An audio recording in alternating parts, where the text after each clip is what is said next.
All right, Darlene. Thank you. Do you have anything to share on a lockdown at Malmstrom Air Force Base in Montana? No, that's the first I'm hearing about that.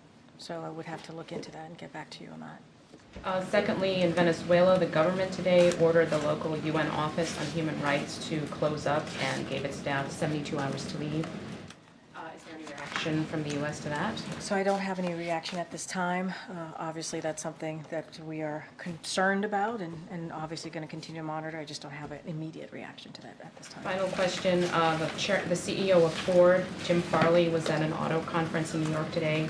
He said the company will have to rethink where it builds future vehicles after the long UAW strike. Could this be a downside of union negotiating such a big contract? And is there anything the White House or the U.S. can do to keep jobs from moving south? He's talking about moving auto manufacturing out of the U.S. after the UAW strike. Well, let me just say that the president takes that very seriously. That's one of the reasons, if you think about the Chips and Science Act and other legislation that, historic pieces of legislation that the president has been able to get passed, and obviously he signed into law, bringing manufacturing back to the U.S., creating more than 800,000 manufacturing jobs under this administration, obviously is something that he takes really seriously. He believes in made in America. He believes in investing in America. So always we're going to do everything that we can to make sure that continues. As it relates to the beginning of your question, the president is a union guy. He believes that collective bargaining is the right of union workers. He believes that it is important, just like the UAW was able to, they were able to negotiate for their historic contract. They should be able to do that. They should be able to ask for better benefits and better wages, And so that is something that the president is always going to speak for and is going to stand up for. You hear him say this all the time. Unions build the middle class, and he believes that. And as it relates to manufacturing, he has proven through Chips and Science Act and other, as I mentioned, other policies out there, that bringing back manufacturing here into the U.S. is important. It's critical. Creating good-paying jobs here in the U.S. is important. It's critical. We have to build an economy from the bottom up, middle out. Thanks, appreciate it. We've seen estimates from some experts that the new policy announced by the Department of Ed opening up the possibility of debt relief for borrowers could reach actually tens of millions of borrowers. But it could still be a while off, still in the rule-making phase, potentially more lawsuits. So what's your message to borrowers right now? We're looking at this news. How should they be looking at this process? Can they get their hopes up? So look, I'm not going to get ahead of commenting on what CBO is going to say. I'm not going to do any projection from here. The president has been very clear. It's kind of in line of what I said to Darlene about the importance for fighting for Americans, the importance of making sure that we give them a little breathing room. That's what the president believes. And when it comes to his student debt relief, that is that. We see there are families across the country that's crushed by student debt. And that shouldn't be, and it prevents them. It prevents them from moving forward with buying a home, starting a family. And so it is important that the president believes that it's important that we do everything that we can to do that.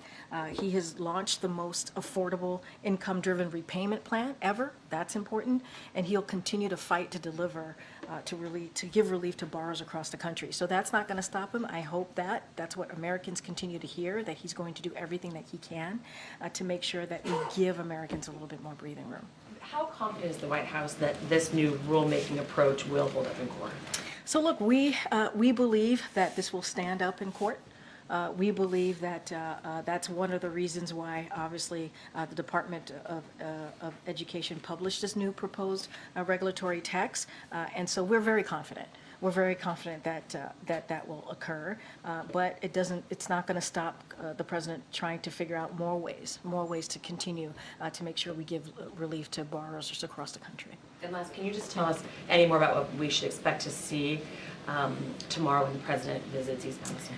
No, it's a good question. Obviously, we'll have more to share later today as we put out the daily guidance. As you know, and I've stated this before, the president, as you all know, is going to go to East Palestine, obviously, but he is going at the invite of the mayor.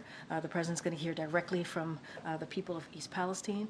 This is a trip that he has been wanting to make, but wanted to make sure that it was the right time to do. Obviously, when the derailment happened, the federal agencies were on the ground within hours, and many of them have continued to be there, whether it's the EPA or FEMA.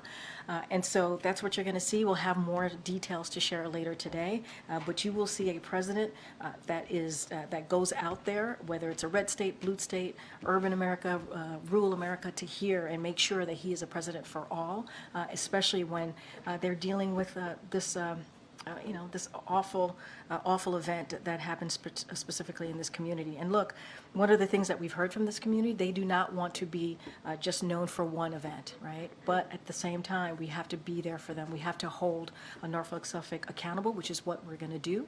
The Department of Transportation obviously continues to do that, and he will be on the ground and he will hear directly from the community. Get on, Jerry. Karine, so I just wanted to follow up on the Kansas City Chiefs shooting. Yeah. Does the president, he's often gone to the site of shootings, is he planning to go to Kansas City to sort of grieve with the people there in person? And Well, what I could say is obviously, let me just say, and I've already offered up our prayers for the families who lost their loved ones, and to the victims obviously as well. Many of them are children. And it is one thing I can say for sure is the president is devastated by this and also frustrated. It is frustrating to continue to talk about and for him to put out a statement, or for me even, and I'm sure for all of you, to cover another shooting. And this gun violence epidemic is